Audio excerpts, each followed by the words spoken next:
You're listening to the Classic Gamers Guild podcast. I let you ride the worm.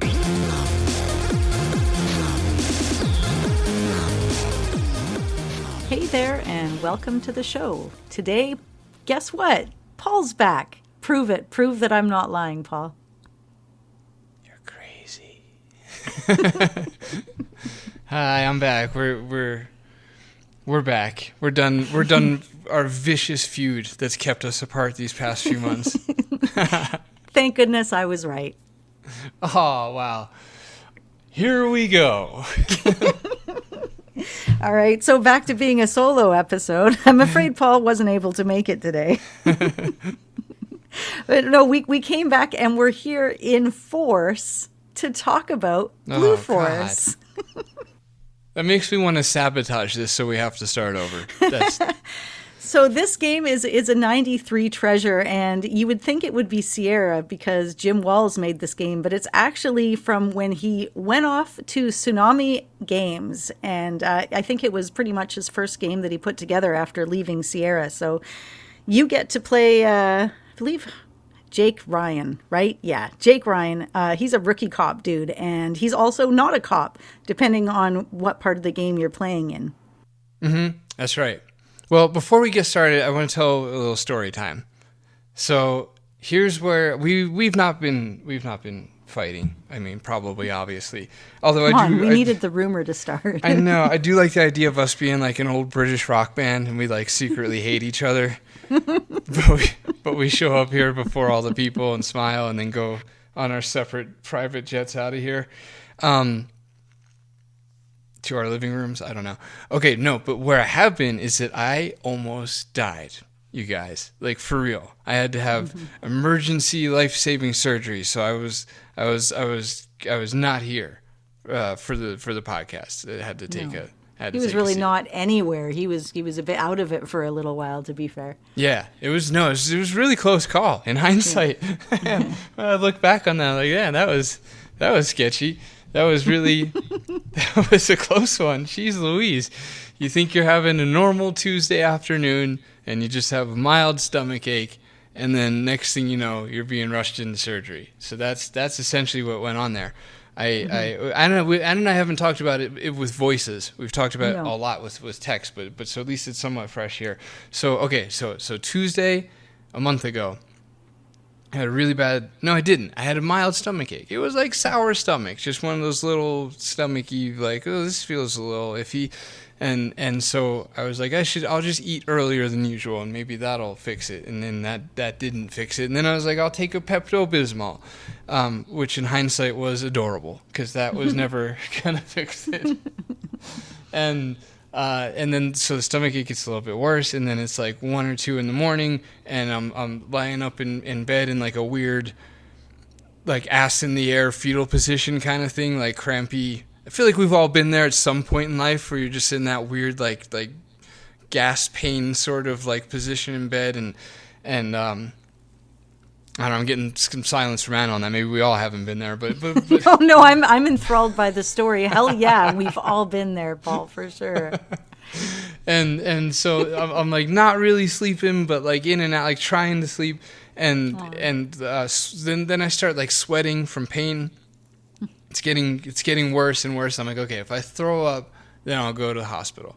And then so at like 5 o'clock in the morning, I threw up, and I was like, damn it. Okay, this is getting real. We gotta go to the hospital. Because I thought it was my appendix at this point. I'm like, I guess my appendix is gonna burst or something, and we gotta go deal with that.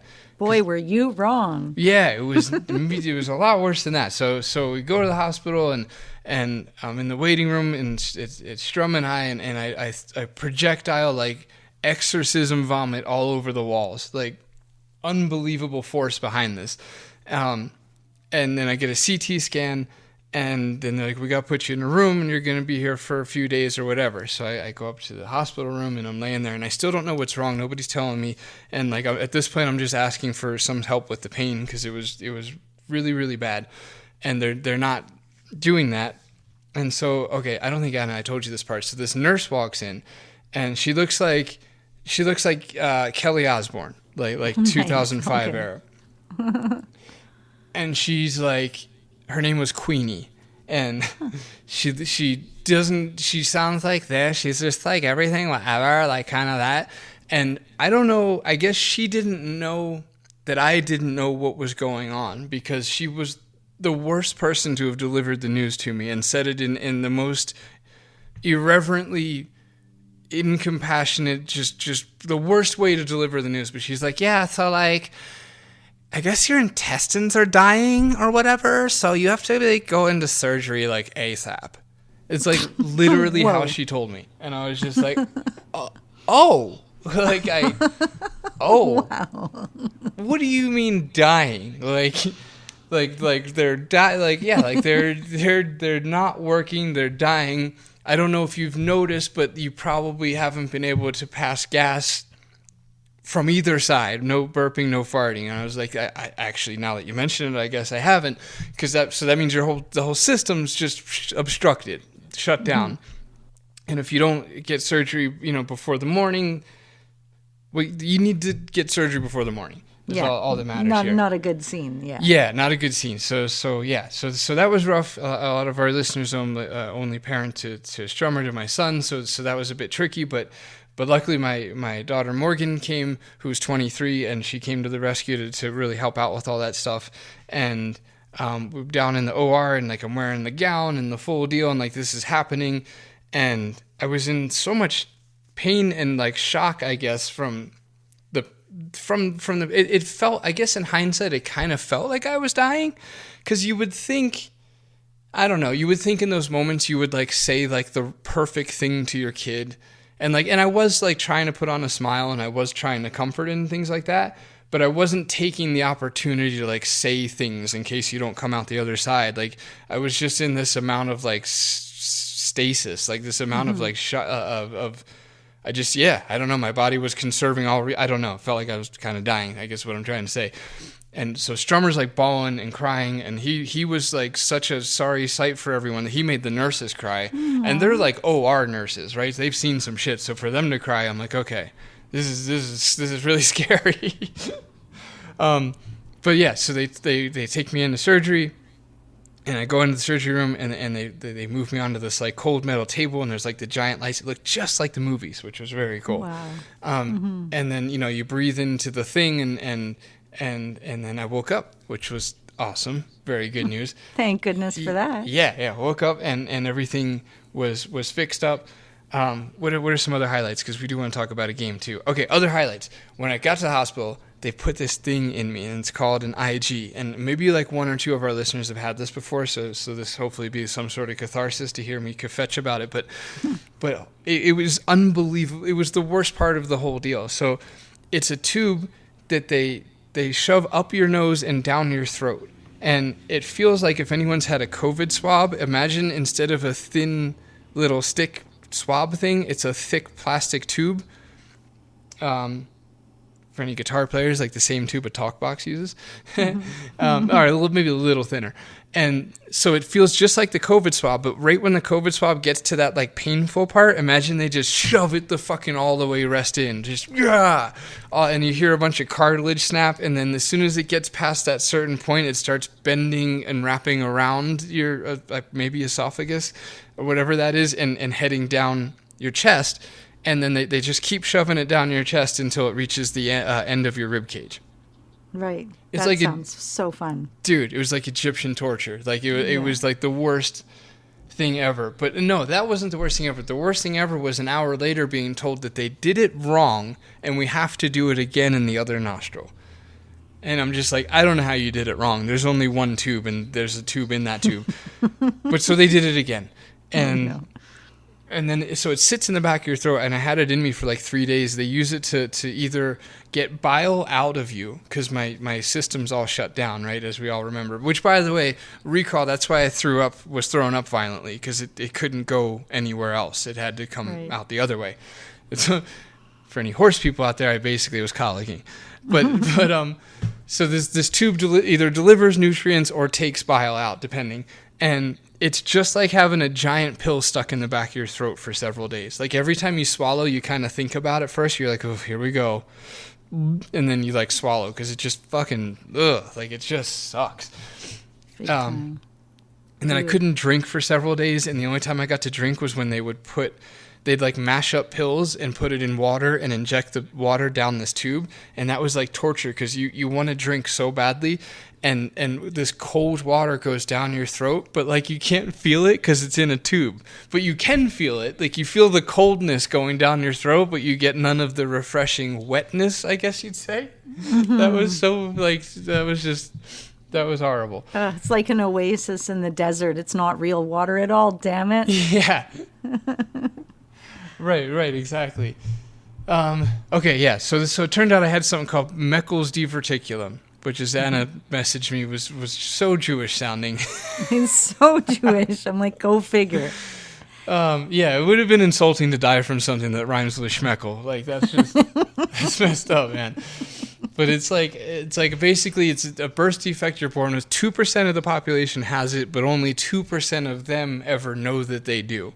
And even those 2%, like usually it just results in like an ulcer. So mine was pretty lottery odds of it going that catastrophically wrong. But it's like this little pouch that I think it stems from like your belly button from that whole, what do you call it? Feeding tube thing. What the fuck is that called? You cut umbilical cord. Thank you. Right. Something that I think that is a result of that closing up or whatever. And it's like this little pouch. And anyway, that basically wrapped all around my intestines and choked them off. And they had no blood supply and they started dying. And then for anybody that's ever had like a hair tie stuck in your hair so bad, or your kid's hair, that you have to cut the hair tie and pull the hair tie out, that's what they had to do. They had to cut my intestines. It was like hair tie and bubble gum, you know? Right. Right, they had to cut my intestines and pull it out of the entanglement and then cut all the shit out of there. And then they did, and then you have to spend 2 nervy days waiting for your intestines to start working again. So I basically just walked around the hospital, like clutching onto my IV stand because it's hard to walk. I looked like the ghost of Christmas past, honestly, like in this gown, walking around the hospital like all day and night trying to jumpstart my system. Until at 11:36 at night, I let out a glorious little toot that told me that my system was working again. And then the next day, it's really weird having the whole hospital staff be hyper concerned on whether or not you're farting, because that's the first milestone. Farting means that your intestines are working again. And then after that happens, you can't leave until you go poop, because you have to prove that you can eat solid food and poop it out. And I remember I told my nurse that I had pooped, and that sucked because she was hot. Like, of course. Damn it. Like, super hot nurse, and you have to keep reporting to her whether or not you've pooped. It was just so frustrating. She was really cool. We kind of bonded over horses that whole time. I really liked her. But horses and poop. Yeah, exactly. She really liked my colic joke, let me say. But I remember telling her, because I had to tell her. I really didn't want to, too. That's pretty how good-looking she was.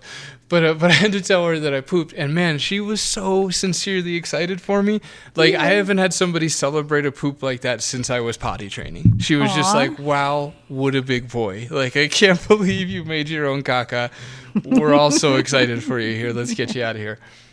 Aw. And you wanted to go home so bad, you know, so that was a lot of motivation to... Yes, exactly. Yeah, I was. Strum was at home, and I was watching him through ring cams in our living room that he insisted we get, and I'm glad we did. And then we were FaceTiming each other at like 3 a.m. every night because I was kind of having to like remote. He wasn't alone in the house.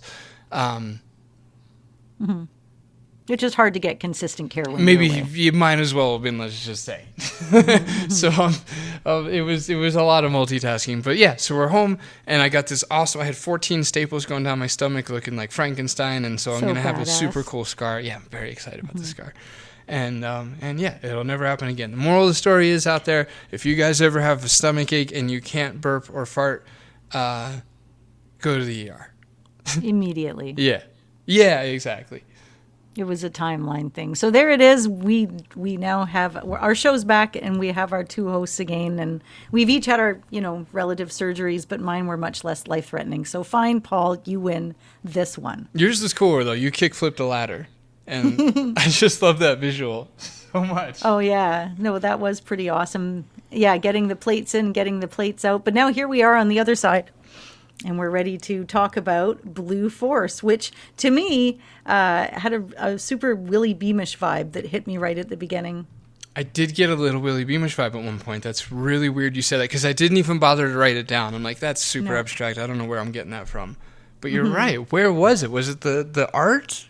Not the art, the palette? It was the art a little bit, like not entirely the music. We know Ken Allen made the music for this game, after his Sierra days. He went and did some music for Tsunami. But yeah, no, it hit me at a few times. It was the art, the cartoon art style, and that whistly sound that it would do sometimes.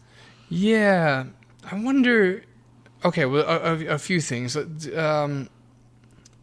I'm also poorly trying to figure out who scored Willie Beamish. There's no way it was Ken Allen, though, right? No, it was somebody else. Because he would have been at Tsunami by then.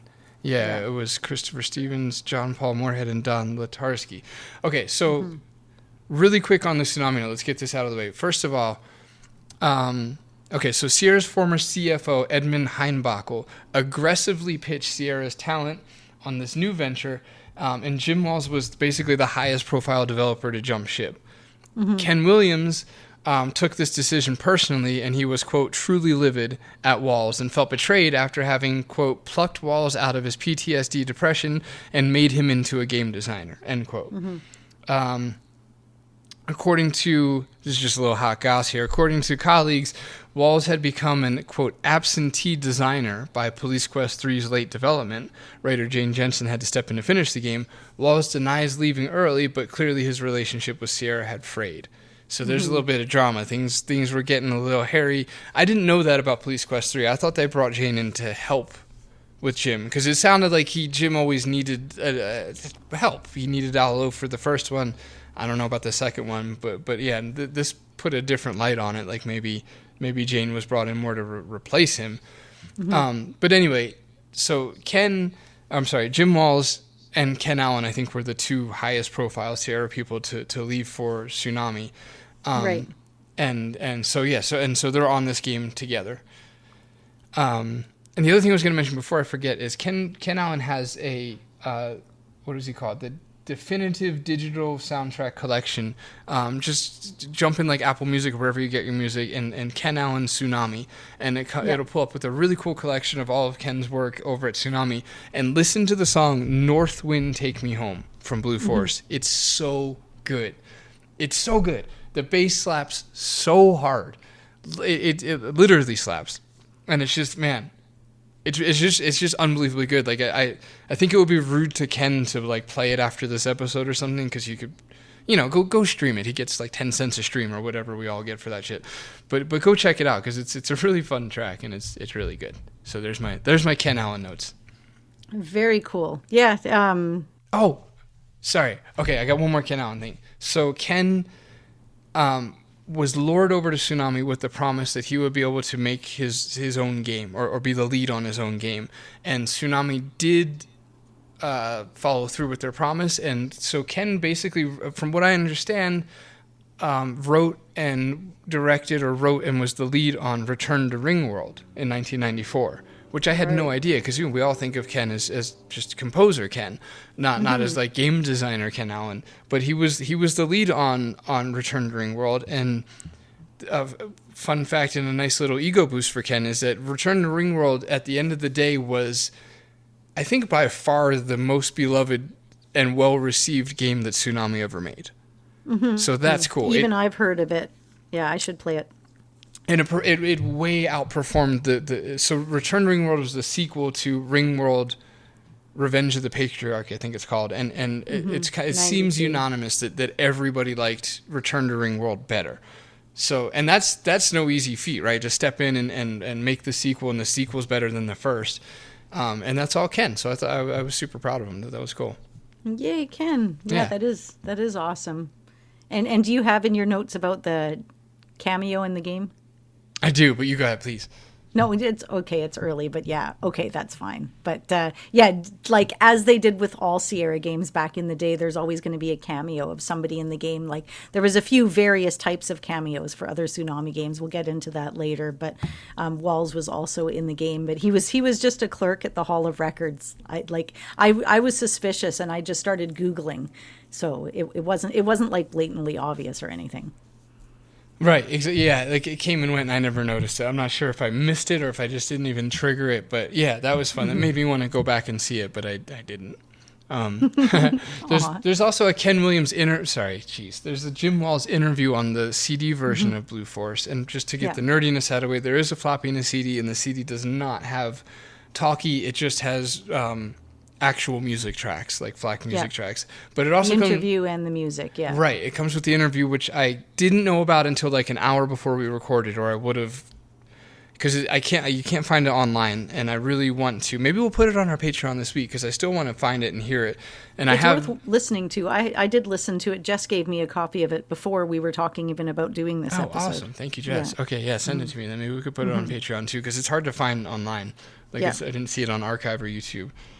And I'd like to hear that, because there's not a lot of Jim Walls interviews out there, period. He's like one of the harder ones to okay, here, let's get the rest of our little like tsunami facts out of the way, and then we'll go into the timeline of the game. So I thought this was interesting. Included with some copies, I guess that's weird that they say some copies, but it was called Get Injected, and it was a form that you would get in your box of Blue Force, and it would allow you to literally put yourself in the game. So you would send them a $29.95 fee, and then you'd film yourself on VHS, and the form, I guess, gave you like exact posing and lighting instructions, and you'd mail it to Tsunami, and then the developers would digitize your footage and send you a floppy disk containing data to inject your likeness into the Jackson Beach City Hall scene. Oh my God, that's amazing. Right? That's super cool. I love that. Yeah, that's almost like modern day adventure Kickstarter perk sort of vibe. Anyway, it wasn't maybe it didn't help with sales. Let's just say that the reception of this game was pretty meh. It does seem to be, maybe because the data is not clear, but it does seem to maybe be Tsunami's best selling game, which unfortunately speaks less for Blue Force and more for the Tsunami. Because I think I have it written somewhere, but it was rated in a magazine as one of the. Oh yeah, there it is. It was 1996. Computer Gaming World called it the 37th worst computer game ever released. Right, and the first Ring World, not Ken Allen's, the first Ring World was ranked the 14th worst of all time. No. Yeah, that's and brutal. See, it's one of the more recognizable titles. Nobody's really heard of like Flash Traffic or Protostar or any of their other. And this one, Ring World was based on a sci-fi novel that was Larry Niven, so it already had a little bit of a following before the game itself came out. So that's saying something. So what's interesting too is that Tsunami got blacklisted from Computer Gaming World, which was a big deal at the time, right? It would have been, I don't know, you could say getting blacklisted from Kotaku now or something, like one of the leading press organizations, because they made a PR blunder. They fucked up, and they misquoted a lukewarm review of Ringworld to make it look like a rave review. And Computer Gaming World did not appreciate that, so they blacklisted Tsunami for a while. And that in that time period, Blue Force came out. So there's a little bit to blame there, where they didn't get as much coverage as they normally would have, but it shot themselves in the foot as far as why. And then the last thing I would say is that I guess Tsunami had what they called a hype streak, where a lot of the games had these gimmicks, like put yourself in the game. And historian Jimmy Marr said that Tsunami seemed more interested in sensationalism and hype than actually buckling down and making good games. Which is harsh, but... Meanwhile, there's Sierra getting Daryl Gates, so... yeah, exactly. Right. And to that note, I would say, and I think we've said this before in other episodes, Blue Force does feel more like Police Quest 4. Yeah. Like by far. It definitely feels like Police Quest 4. And I don't know, did you find Blue Force to be a little bit almost dated in a sense? Like a little old school, even for the time? Like simple? It was simplified, and it was very protocol into the book. Like it was like reading a 1980s detective police thriller. Like it was kind of standard in that style. It was simplified. It was a lot of an easier game, even without a walkthrough. it's not a super difficult game, and it's obvious consequences. Like, yes, you can miss stuff, but it's going to explain to you kind of why and how. And as long as you're looking at the codes and you've got your book, you're going to be fine. Right. Yeah. It's like hyperlinear too. It was just very, even for God, what year did this come out? 91, I think. Even for the era that it came out, it did feel a little. Yeah, a little simple, a little basic, a little, I don't know. Yeah, like things were moving on a little bit from where it was at, but. Well, it was very controlled. Like you had a harness on, because it's very much, okay, you've done this, day's over now. And you're like, I'm just going to ride around on my, oh, look at that, I'm home now. Okay. And then, at the end, when you have a specific incident happen to you, it obviously takes over the day as well. So. Right. Good point. Because it's only a 4-day game, guys. This is not a big game. No, yeah. You can play this game in, I guess, okay, so here's what we'll do. We'll walk you guys through the 4 days and just contrast that with our notes. And we're going to, heavy spoilers from here on out, we're kind of playing this for you. Because, again, similar to Iceman and other games we've done in the past, like this isn't a game that we imagine a lot of you have played or will play, and so this is an experience to experience it through us or whatever. So yeah, let's do that. Let's start at day one. Let's first off, I just want to say that the descriptions are kind of funny in their blandness. It's like, okay, you're in Carter's, and then you click on the rug to look at it, and it says it's a rug of some sort. And it just struck me as so funny. I started laughing. I'm like, you're right. It totally is. This game gets it. There was, man, a few of my notes and have a capital boo. Like just dissatisfied sports fan, not ghost, but just because of those comments, man. Like one of them, okay, I wrote one down. It was like, looking at the bulletin board, you find some boring stuff, and I just wrote boo.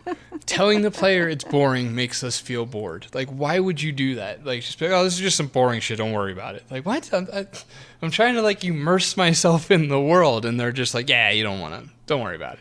Yeah, made you want it, though. I know it's boring, but let me decide it's boring, damn it. Yeah, why would you tell the player it's boring? Like, this is boring, you're bored. Why are you playing our game? It's a weird messaging. And it was really generic, too. You're like, everything behind the counter, you're just like, there's the area behind the counter. You're like, thanks. But there's things on the counter. Can I look at the things? It's just like, no. Right. Everything was like self-defining. Or it's like, yeah. Which actually took away, I have this in my notes too. It's, it makes it so that I was less motivated to find the random item. Like outside of Carter's, there was a rope you had to grab to continue on one of the missions later on in the game. But everything was so generic in it that I missed clicking on the rope for like the longest time. I'm like, what is it I need to do? Right. That's where the LucasArts approach is better. Like if you don't have your heart in it, then just make it so we can only click what we're supposed to click. Because then you make it worse by exactly what you just described. Yeah. So you start the game, you're at the police department, and Jake's reporting for duty, and you're getting yourself psyched up for like another cop. Yeah. And then he ends up essentially seeing his dad get murdered, his parents get murdered by a robber. And then you realize, because his dad was a cop and a really prestigious cop at the cop station, you realize as the kid wakes up that it's his son, and now his son is becoming a cop as well, carrying on the legacy. So obviously nothing he can do about it since his parents were murdered long ago. But there he is out there just trying to figure out his own world. Right, exactly. Yeah. So the little opening sequence, you see this super metal looking guy. Like just like Metallica groupie or not groupie. What was the word for that? When the dudes who like set up stage and break it down. Oh yeah, those guys. Yeah, those guys. Yeah. Dang, we'll just let that go. Anyway, look like a super metal '80s dude breaks into the house. Gunshots go off. Kills the parents. You don't know that you're in the house at this point. They don't show that. That gets revealed during flashbacks throughout the game. Exactly, yeah. But then they give you the old 10 years later or whatever, and you're showing up to... Oh, yeah, then they roll the credits, and they do like a police training montage. With an awesome flag folding animation. It was really impressive. They show the parents being buried. My other note says the intro explained very little, which it in the moment it's super vague. You're just like, okay, so a guy broke into a house and shot 2 people. That's it. You get the newspaper article, right? The slain officer's son graduates #1 at police academy. So in case you didn't get what was going on, and then you've got the letter which shows that you were accepted into the police academy. Right. And you've gotten the recommendation. So that's kind of your storyline. And then you show up and you're in your civvies, and then you've got a very Police Quest feel as all of a sudden you're being briefed in the briefing room, right? Yeah, I wrote a note that says graduating top of police academy gets you newspaper coverage. Yeah, apparently. That's a weird ass thing to do. Like, this just in. The guy who finished the head of the police academy training it was just, that's not how any of that would have worked. And then I also wrote a quick note that says that it's weird that Tsunami was like, we want in on that sweet Police Quest money. I know. We're really going to target that audience. We want in on that, man. But yeah, then, like you said, then you walk into a very Police Quest looking situation. You go into your briefing. Right. So yeah, then you have to go to the marina where you get to encounter like this kid with the big black eye. And I shouldn't even be laughing. It's not funny, right? His dad beat him up and is going to like kill his mom. And they become kind of, in a way, a running theme as background characters, whether as good guys or bad guys, right through to the end of the game. Yes. Yeah. On the back of the briefing board, there's they wrote "No Dirty Harrys." Like, no going rogue, man. Do everything by the book here. You get on the bike, it's a blurred out Kawasaki logo, so I wrote Kawasaki. Nice. Okay, so that scene at the marina, right, with the kid with the black eye and the mom, and then you have to go to the boat to investigate the guy. That scene pissed me off because I get the Jim Walls procedural thing. Like, you're there. She's like, oh my God, please help. There's so-and-so's in danger. Check it out. And then you hear a gunshot. And then what you have to do is return to your bike and radio a bunch of stuff in and wait for backup and then go. And I was just like, I get procedure, but like, you are a cop. Like, you were trained for this. You do have a gun. Like, if some shit goes off, like, if you go early, they'll just kill you. Right, exactly. If you don't go with the backup, which I don't know, but I know because we're in a Jim Walls game. But it's just like, I don't know, man. Like, I get the procedure thing, but like, it's like the Call of Duty is there. Like, you gotta do the thing. You know what's funny is when you call for the backup at the marina, you have to wait a minute or two for him to show up. But when you call backup at one of the traffic stops later on, the cop ends up showing up. Like, by the time you're done on your walkie-talkie, he's standing there immediately. And I'm like, dudes, whoa, hi. Right. Well, that fits into my next note, which is, looks like they gave us Keith's protege. Because you end up in the boat, and this big biker dude, again, all the bad guys in this game are super metal. This big burly, like, long-haired biker dude's got a gun to this girl's head.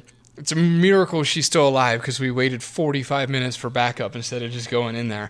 And the guy's like, put down your guns or whatever. And fucking new Keith, whose name is Doug, throws his gun down. He's just like, okay, man. And he throws his... And I just wrote, way to fold, Doug. Like, what the fuck, man? The second danger showed up, Doug just folds and throws his gun to the ground.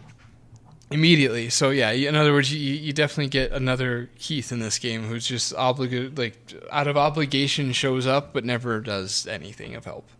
No, that's it. And you have to tell him whatever he's supposed to do, and then he kicks into action. He's like, "Oh yeah, I guess I will, do something with the guy that you just did everything for. Thanks." Yeah, exactly. It's like, is there something in your truck that could help me? He's like, yeah, maybe. I don't know. Yeah. And this whole scene, okay, so this game, a theme is that this game is poorly written. Like, it's not great. It's just not great. Like, I think I thought about this a lot too, and parser games, we've talked about this on the show before, parser games are thinner in story and writing than a lot of our memories, at least speaking for myself.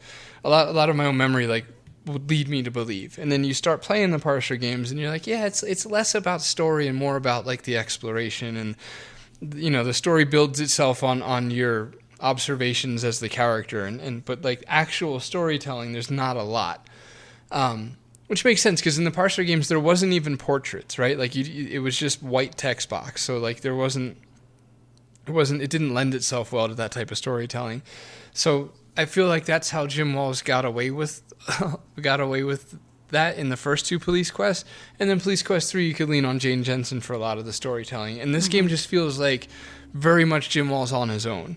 Yeah. And it feels like it was written by like a boomer cop who was suddenly a boomer cop who tells great stories at the water cooler, but who's now tasked with like writing a game or a story for our entertainment. And it's like, man, it's not great sometimes. Like, okay, so what goes on in this scene again? The biker dude has his gun to the girl's head, and our partner throws his gun down. So it's like, just, guy's got a gun to his head.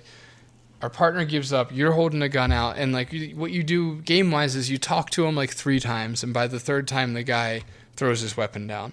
And when he throws his weapon down, he said something clicks in his head. Right, and it was like something clicks. I guess because you threatened that they're gonna be scooping your remains up with a bucket.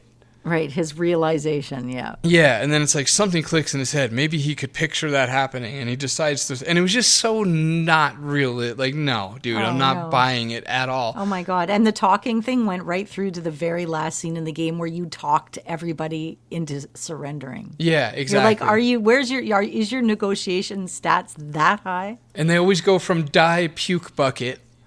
Or slime ball or scumbag. It was always some sort of slime, puke, bile, like insult to just dropping their gun.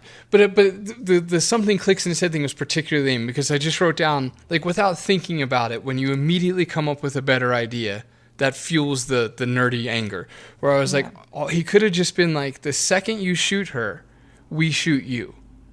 Because that's how that would have worked. If he shot her in the head, yeah. Right. If you shoot her, the second we hear that gunshot, you're dead. So either you both die or no one dies.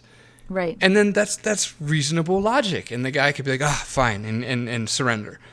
But instead, it's just like something clicks in his head, and he gives up. Like, bro, didn't love that.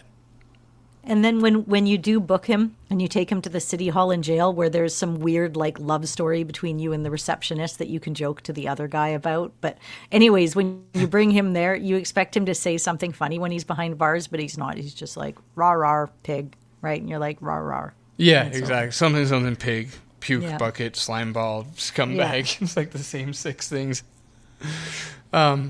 A positive note is that when the girl is recounting what happened, she basically says that he yelled at the boy because, quote, his baseball cards were all over the floor. And I just wrote, the 90s. That's so wholesome in 90s. And the baseball cards kind of end up being a little bit of a crux because it turns out after you're done with everything, you do some gang activity pickups and stuff that the baseball cards were left at the scene, and a little boy was missing them. And I mean, here's some kid with a black eye with no baseball cards screaming at the top of his lungs, apparently. Yeah, exactly. He was hysterical, she said, because of his missing baseball card that we had to bring him. Oh, and also, the girl recounts what happened, and like in this whole gun boat standoff situation we just walked you through. And her recount doesn't include a gunshot. There was that again, like, why? You hear a gunshot, that's what triggers you to call for backup, but there's no. You don't have to hear the gunshot if you're fast enough when you first get in there. Because I did that scene a bunch of times to play with different timing things. Okay. And you don't have to. Oh, I also broke the game. I entirely broke the game. I found a pretty decent bug in it. I did videotape it to show you later. Oh, good. Go ahead. Well, the gunshot thing throws me off because I didn't hear the gunshot in a dead end scenario, right? It was just like you gotta hurry, mister. He's in the boat with her right now, and then you hear a gunshot, and then you call the radio, and then you wait for backup, and then you go in the boat and you find he's holding a gun to her head. So like, where was the gun fired? There's nobody else in the boat except for him and her. So I'm led to believe basically that he fired a warning shot. Must have been. Like, it just doesn't make sense. Like, it didn't. But he was inside. There was no hole in the boat or anything to indicate the shot. But that's the funny thing with the timing. So the gunshot seems to be, it's there to motivate you to go, oh my God, I need to call for backup. Mm-hmm. But if you call for backup right away, you don't have to hear the gunshot and you can go to the boat without it happening. Oh, that's interesting. So it seems inconsequential to me. Right. So it's literally just a trigger to get you to, okay. Well, speaking of bugs, I think we have a few Scum VM devs that listen to the episode. Hey guys, love y'all. I was having a ton of crashes, and it was because, if this is of any help, and I'll make this really quick because it's probably not fun to listen to, if you had existing saves, so I had already played this game years ago, so I had existing Scum VM saves, and then it'll prompt you, it'll say, you already have an autosave, what do you want to do? And again, this is just for the Scum VM devs. I chose, for what I wanted to do, I chose to move the autosave, which I'm not entirely sure what that means. Like, you have three options. I think it's move, keep, delete, something like that. I chose move because I'm like, a hoarder of save games. Like, well, I don't want to delete it for some reason. So I clicked move, and that creates an issue that'll last you the whole game, where every time the game tries to autosave, I'm not sure if it's every time it tries to autosave it crashes, or every time an autosave coincides with traveling with the map.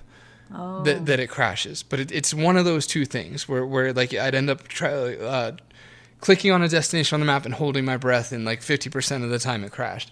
What solved that was turning off my Wi-Fi so the cloud sync stopped, and deleting all the saves except for the one that I needed, so there was no longer an autosave in the slot. But yeah, that was definitely an issue, and this was on Mac. So anyway.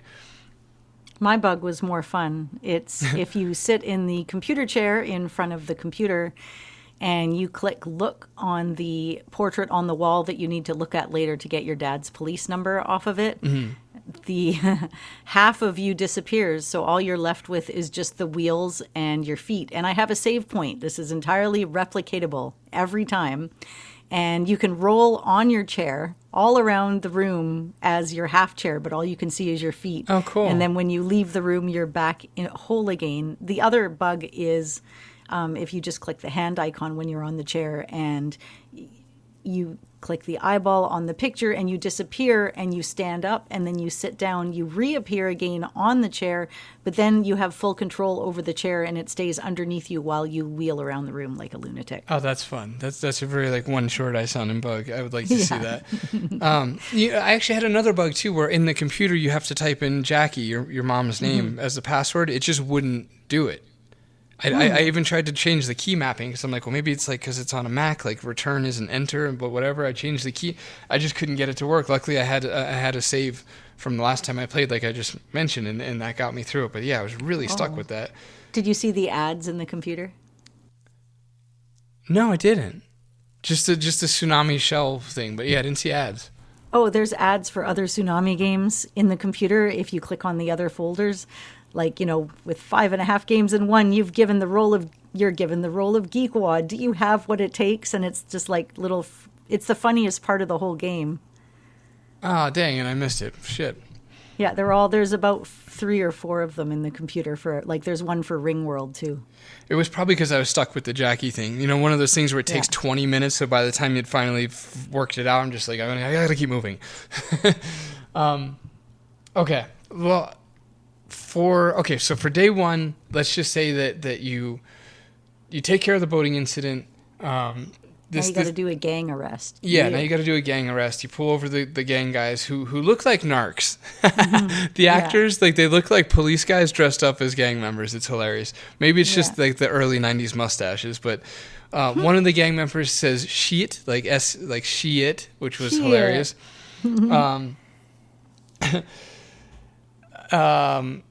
And I'm just trying to, I guess, get everybody current so we can move on to the second day. So the gang thing happens. It opens up a little bit of a side story where there's stolen guns. And you're able to note that they have the stolen guns and the stolen bullets, and you do everything right, and you book them in jail, and you do all the police quest stuff to get them in jail. At one point, if you try to play around with the evidence, the flavor text is, evidence is not a plaything, and I just wrote classic walls. It's like just no wiggle room to have any fun at all. Just don't fuck around with the evidence. Like, geez, okay, Jim, geez, I'm sorry. I'll be good, I swear. Yeah.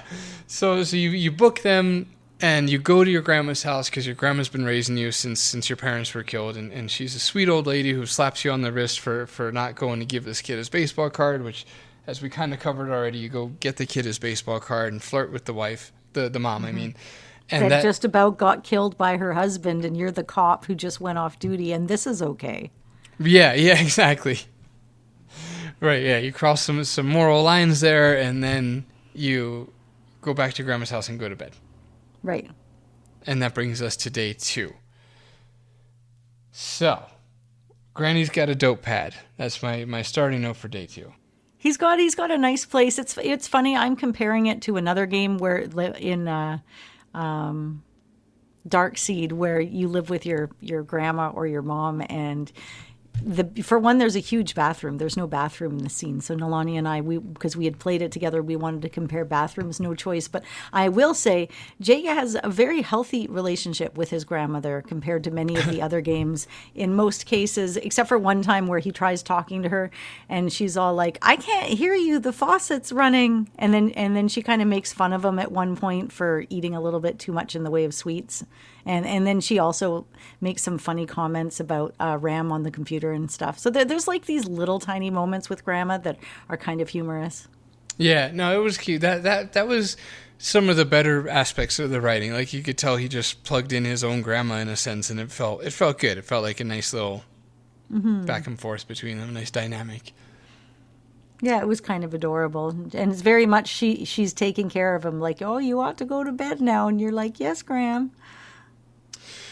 There's some things that, okay, well, real quick, I have another, the 90s note, which was that the kid's name is Skip, which is just so 90s. Yeah, man, and it really is representative of the writing in this game. There is like a dissonance, like this weird disconnect between how things really are and like the perceived, I don't know, it's almost like a time capsule. Like I'd heard one of the reviewers for this game called the writing it was written like one of the lower end episodes of Chips, where it's just like, I guess it's just kind of corny, I think is what they were trying to say. But then there's little aspects of this game that feel like a little bit lazy. Like, it almost doesn't feel like finished or something, or just like they were trying. I get the vibe that the writing. Another reviewer said that the game felt barren, and that's exactly right. Like, there's just the world doesn't feel like alive and completely real. So the beginning of day 2, you do your briefing, and then you have to report outside for inspection. So again, Jim Wall's game, we had to clean our gun. Yeah, if you don't clean your gun, you don't. And then if you do, you get a little close-up of him saying, "That's one shiny gun." Right. And that was the note I wrote, where I'm like, little things like when inspecting the guns, maybe you don't just talk to us. Maybe like a peer gets reprimanded. Because it's very much just like you're the main character. So like he inspects everyone's gun and says nothing to anybody except for you. Good job cleaning your gun, Jake. Like, never mind the 7 other guys here. I didn't talk to them. Yeah, and like it would just a little touch of realism would have been like, well, maybe the next guy down the line like didn't do a good job, and you just quickly show us what it would have been like. He gets pistol whipped on the side of the face, and it's like a whole different thing. Exactly. Like, yeah, just little touches that would have taken half an afternoon could have really. Is that what AI games would do? I mean, okay, so imagine you're playing a game like Blue Force, and then in this version, the boss pistol whips this other guy, and you decide as the player you want to follow that storyline instead. So you're like, screw this Jake guy, and then you go off on like a completely different tangent or something. Maybe that's the future of games. Right. God, I don't know if I hope so or hope not. I don't know either. It sounds very complicated. I just don't think they know how to keep things cohesive enough yet to make things actually happen right. Yeah, no, that's not a fear for the next. Well, who knows? Because AI kind of blindsided me. I don't know about the rest of y'all, but it's like if you were to tell me in 2021 that we'd have this level of AI just like kind of like that, I'd be like, whoa, really? That really just Anyway, all right. I know I was having not that I know AI is controversial in its various rights, but I did have a conversation with somebody, and I said that you're using it, and he said, "Oh no, I'm not using AI. I'm not even on the internet. I have nothing to do with it." I said, "Yeah, but you're using services that use it. Whether it's your dentist, whether it's Revenue Canada, whether it's a tax agent, whether it's just the people at your local rec center, AI, or even your traffic lighting system. It's being used in your life every day, and you wouldn't even know it." Yeah. Yeah, no, it's 100% true. And like there's plenty wrong with it and plenty of flaws and the art blah blah blah and this and that, but it's like I'm just saying it considering it's only been around for a couple of years now, it's like, and what it's doing, like it's still weird to me that it can like look at a document and like read it. Like there's just certain aspects of it you're just like, wow, that's crazy that we've already arrived here. Yeah, so you go to the Bikini Hut. I liked this part puzzle wise. Like it was fun to you have to get a drunk guy out of his car and you use a mechanical punch to break his window, and that was the best part of this game. Credit where credit's due is the puzzles.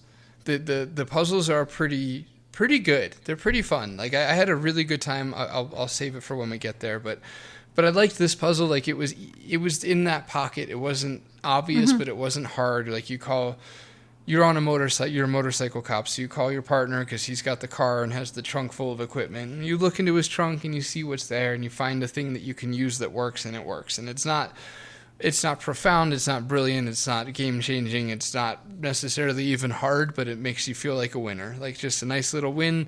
I figured it out all by myself, and you get a cool little animation and the drunk guy gets arrested. So yeah, I agree. I liked it. I thought it was kind of neat. I loved the animation of the drunk guy because he's just like, leave me alone while I'm drinking. And then you get this graphic of him drinking like the booze out of the paper bag wrapped around the bottle. Yeah. And I want that as a GIF. I thought that was just so perfect. And it gives you that classic Sierra drunk guy speech too, off for sure, like the way they always spelled it out and everything, which is fun. A quick little boo in my notes is that I walked into the street and didn't die. That's a bummer because you can walk right into. Die. Yeah, they should have, in honor of where they came from, they should have killed you there for fuck's sake. But I also like how when you're on your bike and you whatever's in front of you in that scene is actually in front of you and kind of blurry, and that was just a nice little realism touch. That was pretty cool.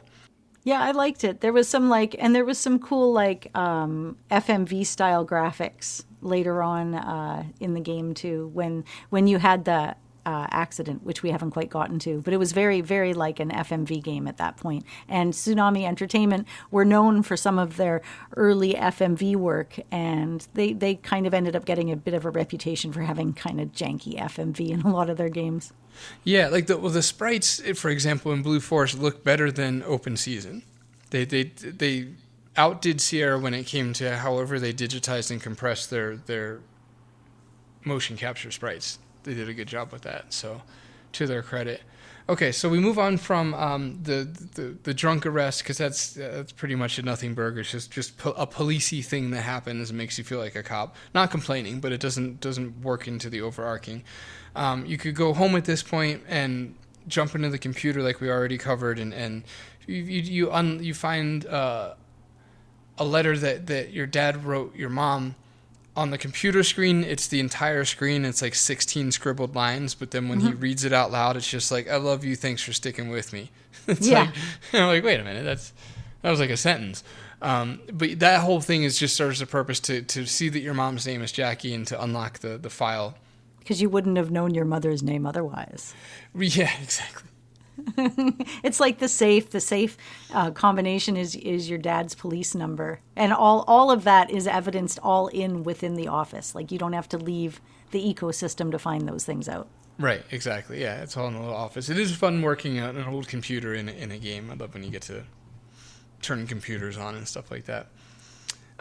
Okay, so then you do all that to get some blueprints. We're trying to figure out what's going on with these guns that have been stolen. So now we head down to Jameson and Ryan's office, which is our friend Lyle Jameson. He's a PI. He was I think your dad's partner, hence the Ryan part of that. And he's got like a maternal vibe. Like you could tell he's been looking after you in your dad's absence. Like he unironically calls you Tiger at one point. And I was just like, really? Like, who wrote this? Skip's father? Like this is all just such a weird time frame where people are unironically being like, hey, Tiger, come on, let's go see Skip. Like, Jesus Christ. But yeah, so you go down and see him, and this just builds into this overarching story of we got to find those guns, and you get to talk to Lyle a little bit about, you know, that we don't know who killed our parents, and a few of the leads that they had tried had kind of gone stale, and this introduces the idea that we are trying to figure out who killed our parents. Mm-hmm. Yeah, that's so it all starts coming around, and you start really realizing what you're actually looking for is deep down you want to find your parents' killer. And then you pretty much spend most of the rest of the day after this as a civilian. Right. So this is the point now where you get back on your bike, and by the way, the gang members that we arrested earlier, they were let out because the DA said that we didn't do protocol right, and it doesn't matter. Like you do the right thing in the game, and that still happens no matter what, right? So it's not like a Jim Walls fuck you procedure thing. It's just written into the story, which is stupid because Jim's whole thing is following procedure, and you get punished for following procedure. But whatever. I guess he's trying to show you that in the real world, the cops versus the DA is like a thing. You know, they're always at odds with each other because the cops are trying to get these scum off the streets, and the DA are always finding loopholes that have to let them out because of the legal system. So I get what they were doing there. But anyway, These gang members are back on the streets, and so you're on a motorcycle, and you get purposely struck at an intersection. Oh my God, I didn't realize it was purposely until just now. Okay, of course, fair. That's why. Oh yeah. Okay, I didn't make that connection. That's fair, because the second time I played it, I didn't see the connection either, and I just told myself that from last time I played. So I might be wrong. I might have made it all up, but I just kind of told myself that was the connection, and that's what happened. Because you get hit by a truck. I don't think it's the same purple truck that the gang members had, but it might be, but whatever. I think so. Yeah, that makes sense. Yeah. Okay, so yeah, you do that, and then you've got these like all these little fun things you get to try. Because after you're on the computer, you got to print out these blueprints, and then you have to show them around to people. And then there's this place called Jameson and Ryan, which I never fully understand because it sounds like it should be like a boutique clothing store. But it's more like, I guess, the head office of the police, kind of? No, so they're PIs, private investigators. So Lyle Jameson, and then the Ryan is for your dad. Mm-hmm.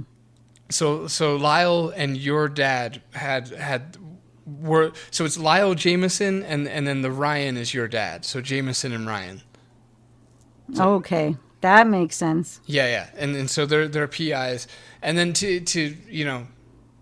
Anna isn't wrong for being confused here because the game doesn't. You have to put that together yourself. The game doesn't just, and it should, but it doesn't really tell you. Like you have to pick it up in conversation. Like, oh, okay, I guess the Ryan is for our dad because Lyle was close to our dad, and only at the very end of the game do you even learn that Lyle's last name is Jameson. Right. But you know that Jameson's a PI because when you hand him, well, we're, to the part we're getting at right now. So now we're driving around town with Lyle. Because we're following a lead on our parents' killer, and this is super weird because so we're not in uniform because we're still recovering from injury, and we drive Lyle's car, which is fucking stupid, so weird. I know. I was wondering about that too. I'm like, but is he here with me at first? I'm like, no. Oh, there he is. Yeah. Okay. Yeah. Passenger in his own car. Like we're the ones with like a broken knee and shit. Like why are we driving this guy in his own car? It's really stupid. But yeah, so we go to a bowling alley. We'll kind of, there's no need to, I think, meticulously walk everyone through this part. No. Long story short, we follow a few leads that lead us to, a bar, that lead us to a bowling alley, that lead us to a guy, that leads us to his trailer, that leads us ultimately to home to go to bed. well, yeah, that too. But right before that leads us to a pair of boots where if you move the heel back, you find a secret little letter inside the boots. And then that unlocks a memory of ours, of hiding in the closet and seeing the guy not only shoot your parents, I think your mother, but also looking at you. He looks you dead in the eyes and spares you, I guess, because you're a child. But you can tell that it's his boots because he had like a limp, or he noted as a kid that the boots were prosthetically off. Or I forgot the wording the game used. But anyway, this all leads you to say, like, hey, you're honing in on whoever killed your parents, and they might be tied into this whole stolen weapons thing that the police are currently investigating. So whoever killed your parents and the current issue with the stolen guns are on a collision course with themselves, and they're probably going to end up being one and the same. And the boots are a pivotal part of it. I mean, they that was kind of a neat puzzle. The boots hold their own little mystery. Yeah. The heel opens up on the boots, which was simple and fun. Yeah. And then, but then the day is finished, and the next day 3, I found was fun because you get to be like a little bit tricky and not exactly do things by the book. Right, exactly. A quick ending notes on day 2 is that at one point you have to break into this trailer, and so Lyle's like, I'm going to go to the police station so I don't see how you get into that trailer. You know, the little nudge, hey, you're a cop, I'm not going to witness you breaking into this trailer, but I know that you have to do that. And then he watches you break into the trailer. he just stays there and watches you do it. It's so weird. Like, why did you say that then? And then the other thing I want to say is that it's super lazy that from day 2 to 3 and 3 to 4, like you don't talk to grandma, you don't end the day. No, you don't even start in the house. It literally starts you outside, like, fuck her. Thank you. Right. It's just like you're outside the house at the garage. It fades out. It fades in. It's the next day. Like, come on. Like, that's what makes a game feel like a world, is that you check in with grandma at the end of the day, and maybe you have dinner with her, and you tell her something. Instead, it's just like, now it's the next day. Go again. It's like, fuck, dude. There's no... Like, again, that was like, you could... It would only take the team like 3 days to come up with a neat little thing that just makes it feel more alive, more like a thing. I don't know. These are the ways in which the game disappointed me, I guess. Mm-hmm. Yeah, but the knitted Afghan behind the couch in the grandma's house, that makes up for all of it. I didn't catch that. What? There's like a knitted Afghan, like a knitted blanket on the back of the couch at home at grandma's house. Oh, I love it. I love that you're out there clicking these things too. Yeah. I really do blame I'm underplaying how much this game fucking crashed for me until I figured out what to do. I should have just switched to DOSBox at some point, but yeah.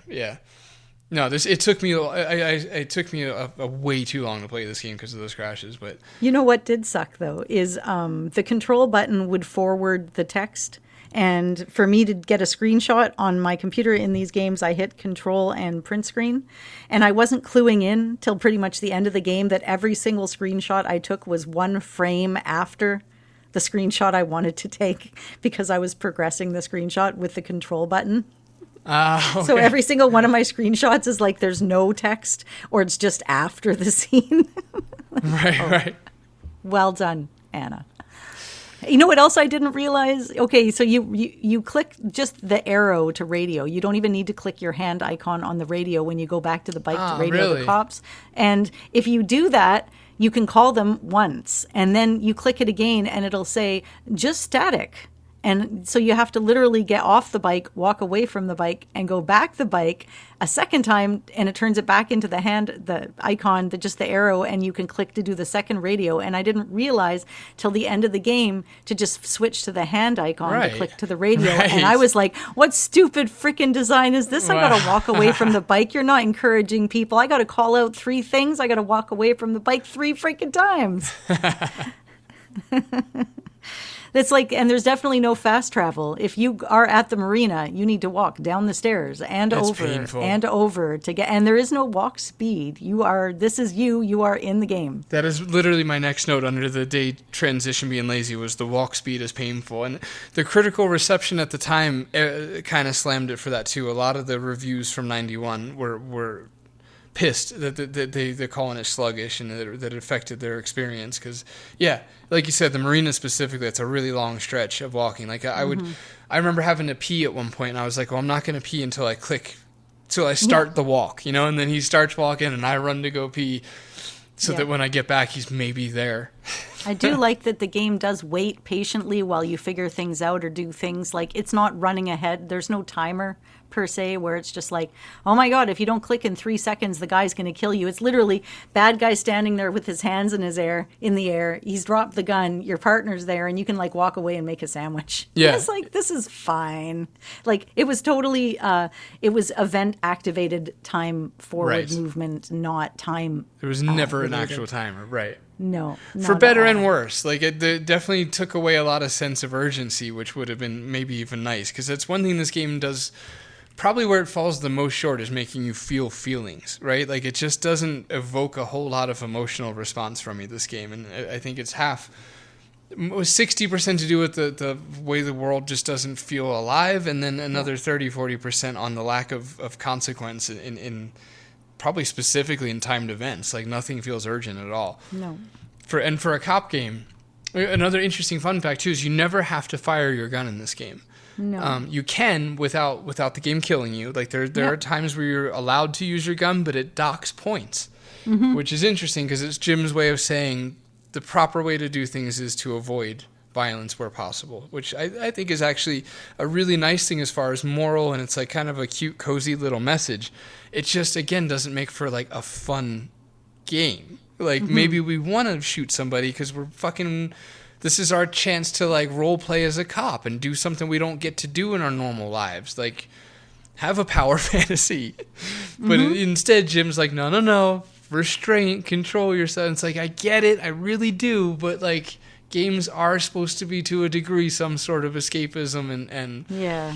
I hope he's not so rigid in all aspects of his life. I mean, his wife would be the best one to ask, but like, or even in food, like, does the knife have to be on the left or on the right? Does the fork have to be on the left? Where does the spoon go? Like, where does the rigidity start and where does it end? And has it eased up with age? Man, we got to ask him some questions. He probably cuts sometime. loose in the bedroom. Like, him and his wife are probably into pegging and all that stuff. Like, that's where... Thank you.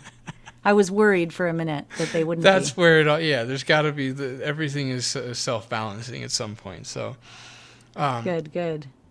So yeah, day 3 is pretty wild because you literally you go into the boathouse and you distract the dude that works there and you steal the keys for not your boat, but nobody ever notices. Which and was nobody really ever fun. cares. Awesome puzzle. I liked that puzzle. That was a really good puzzle. And he leaves, and I mean, again, he's going to leave and be gone indefinitely. You're not going to miss what you have to do. He's literally not going to come back until you figure it out that you take the other keys. So that's fine. But then you get to go to this secret island, and there's a dog. You got to figure out a way to subdue the dog, which is cheesy because the dog's barking like it's going all crazy, right? And you throw a net on the dog, and he's quiet and subdued, and you're like, I can leave the gate open, I can walk in and out, this dog is netted, we're fine. Yeah, that's not how nets work, like, at all, or dogs. Did I write a note for that? Yeah, okay, so one negative note was that the ocean doesn't move in the background, and again, I think that's the emerging theme of my playthrough here, is that it's all these little things that they skipped out on that I really feel would have made a difference.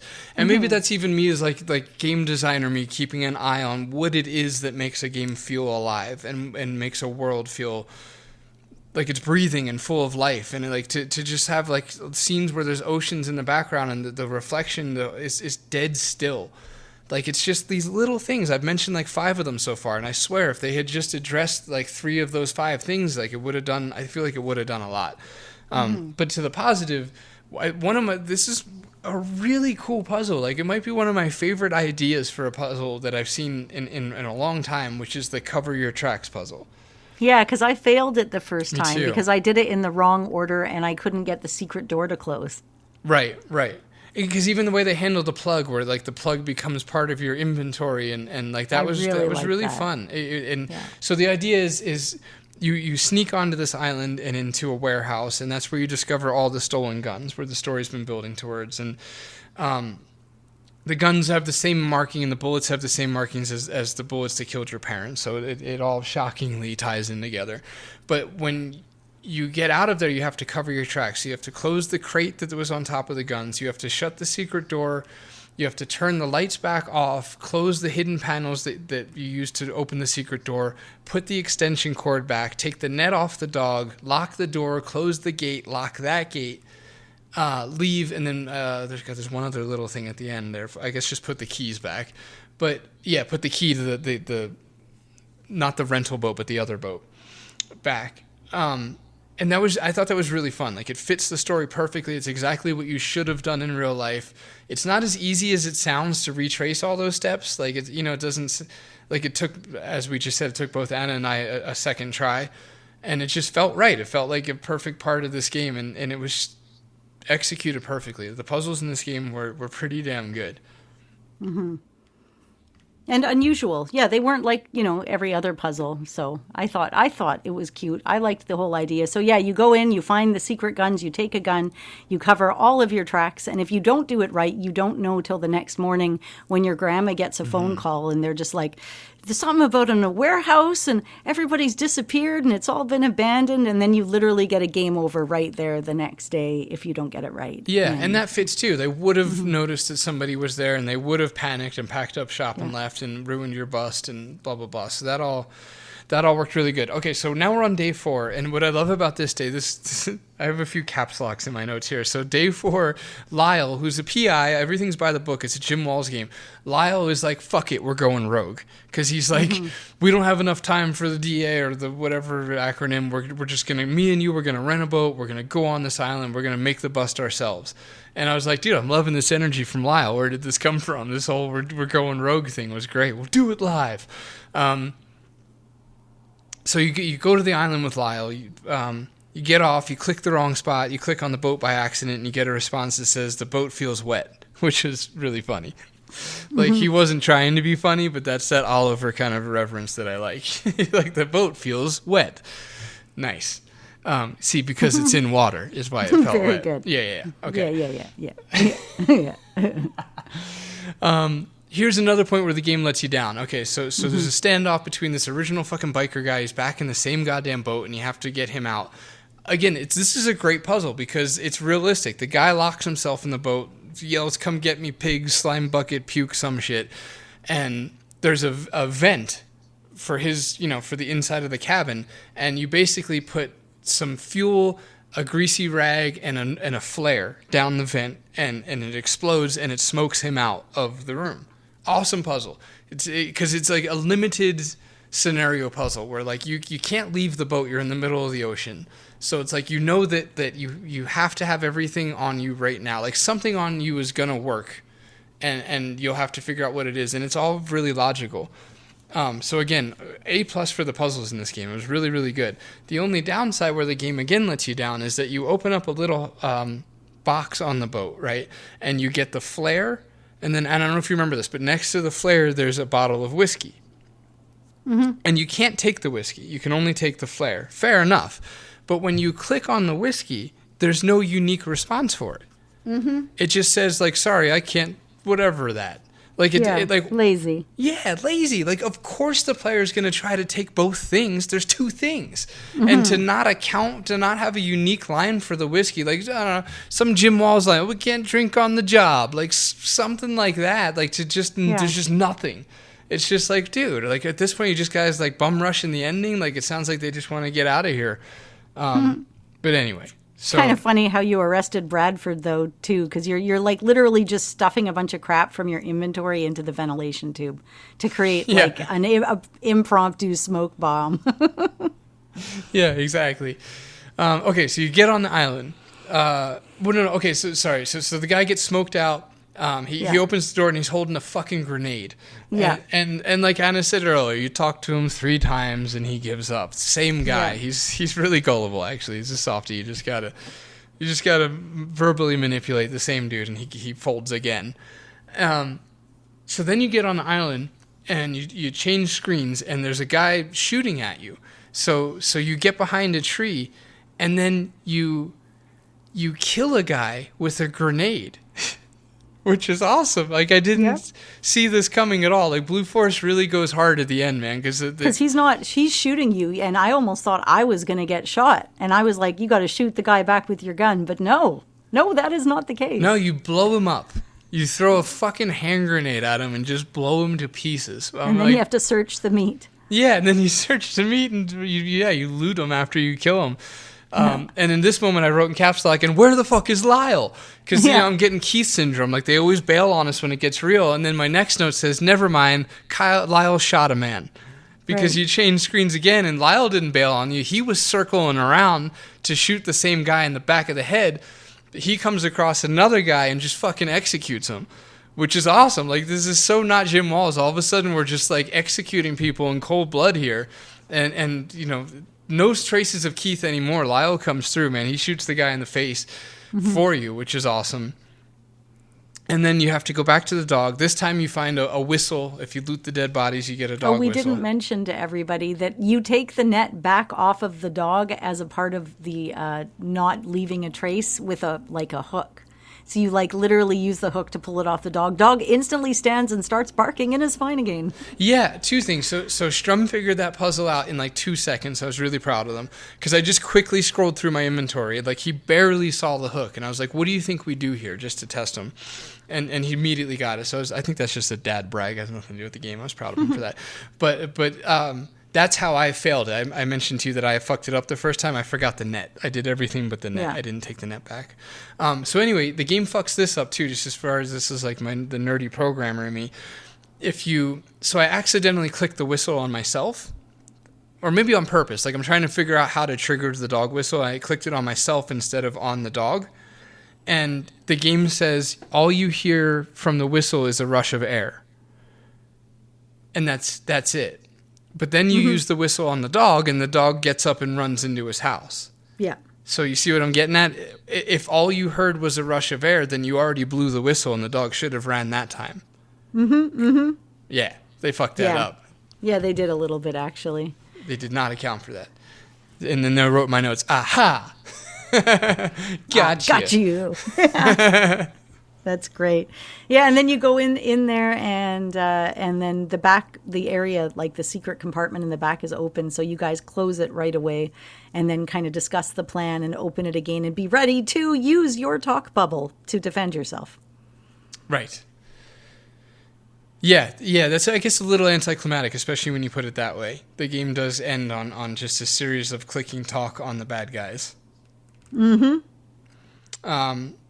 And yeah, God, that is kind of it. So it turns out the DA or whatever acronym was in on it. So it's the guy who killed your parents and the district attorney or something. Which was very satisfying. It's not the district attorney though. It doesn't matter. It's a government person who's in on it, and so you get to. You get justice on the guy who killed your parents, and then the game ends with a pretty cool little at prison scene, and each of the people that you arrested throughout the game is walking down the hall, and then the camera freezes on them and tells you what they were convicted of. Yeah, in black and white to make it more dramatic too. And then you get this convicted across with their stamped. Little. And the one of them, the one that killed your parents, I guess, got the death penalty. So, see, this game goes hard in the last day, man. They give them the fucking death penalty. Not the other guys, though. They get other stuff. They get time served and probation. 15 years, yeah. 15 years with no chance of parole. And that is Blue Force. That is the spiritual successor to Police Quest that also isn't, but could maybe, I don't know, Police Quest. I haven't played Police Quest 3, Paul, in such a long time. I can't even, I remember how I felt about it the first time I played it, and I was just it's just not the same. It felt like a different game to me a little bit, but maybe as an adult, we might have to do an episode on Police Quest 3 sometime. Yeah, I'm sure we I just played it a second time recently. That wasn't for the show? Really? Just for fun? I mean, maybe it wasn't recently. Maybe it was 4 years ago. I don't know. I thought I did. Maybe you did it for the pod before I joined. But yeah, we should do that. We should also do open season, because then we could kind of declare Blue Force Police Quest 4 or not. But hey, that's good. We do classic games. There's still classic games that we can play and will be relevant to us and our audience. Oh, there's lots. I mean, we still have the whole Quest for Glory. Yeah, exactly. We'll do Quest for Glory 2 soon, too, for everybody listening. Definitely do that soon. So, okay. Because all the desert things I said earlier in the episode would have just been made even better. Getting lost in the desert. We could have had a parlay of jokes going back and forth right there. That it's just the opportunity isn't there until you play it. Yeah. Did you guys hear me say so a second ago? That was to avoid that. I was like, if I don't say so she's going to crack into Quest for Glory 2 on us. It I'm like, happens. so anyway, moving on. Okay, we're talking about the desert. All right. Too late. And I just want to say thanks for tuning into this episode about Blue Force, and as well a big thanks to our Patreon members that are in the True Believer tier. Brian, Chapman, Christopher, Gareth, Mark, Mick, and Tim, and Yanis. Thank you so much for being a part of that tier, and everybody else who's in Patreon. It really helps us keep the lights on at the Classic Gamers Guild podcast. So thank you for being awesome. If you want to have an opinion about this episode or for any reason, just say hi to us online. On Twitter, you'll find me at CGG Podcast or Paul at The Phantom Fellows. We're also on Blue Sky. You can always stop by the site at thephantomfellows.com. If you have thoughts or questions or just want to send your words, drop us an email at mail@cggpodcast.com. If you'd like to support the show, as I mentioned, check out our Patreon at patreon.com Classic Gamers Guild, and don't forget to join the conversation. We've got a Facebook page and a Facebook group where you can talk about the neat stuff with our adventure game fans. Well, other adventure game fans. Well, lots of adventure game fans. We're also hanging out on Instagram and YouTube. Thanks. Yeah, check out the descriptions below the podcast notes or whatever. We did some collaborations with Space Quest Historian and Adventure Game Hotspot that are super fun videos, so check them out. Canvas Quest Tom has Phantom Fellows pins. Those are also in the description. You can check that out. They're super neato. And that's it. Thank you so much for listening. Non commettere un omicidio. Don't do a murder.